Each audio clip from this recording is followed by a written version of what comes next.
This is the aftermath of a Grad missile hitting a health complex near Tripoli on Wednesday morning. One person died and at least 5 were injured. Libya's UN-recognised government laid blame with Warlord General Khalifa Haftar.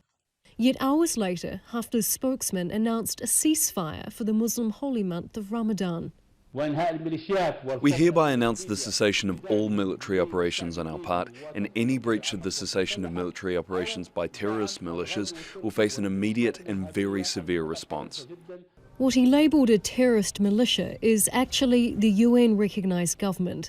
This week it accused Haftar of a coup after he declared himself leader by popular mandate and ended peace talks with them. The UN reacted sternly. We stand against any unilateral measures that would put in jeopardize the political process. Haftar controls eastern Libya. A year ago, he launched an offensive for the west, and with it, Libya's capital, Tripoli. But his forces have been pushed back in recent weeks. The war needs to stop. General Haftar is not going to win Libyan war and wind up as a dictator of all Libya. Libyans did not rise up against Gaddafi in 2011 to replace Gaddafi with a new dictator.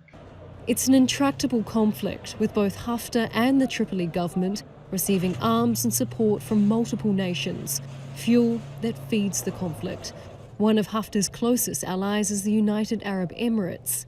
Sources told Al Jazeera that a senior Abu Dhabi delegation, including the Crown Prince's brother, flew into Khartoum on Tuesday to discuss how Sudan and the UAE could further support General Haftar. Sudanese officials deny the report.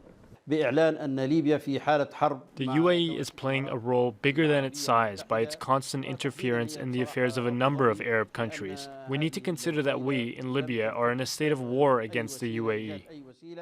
The United Arab Emirates was also outed on Wednesday in a Human Rights Watch report for a drone strike on a biscuit factory near Tripoli in November. 8 civilians were killed and nearly 30 wounded. This is not the first time that it appears that UAE is firing from drones in Libya at targets with disregard for civilians. Last year, General Haftar called Ramadan the month of jihad. This year, it's the month of peace. Whether or not his cessation of hostilities lasts, his ambitions to control Libya fully remain. Charlotte Bellis, Al Jazeera.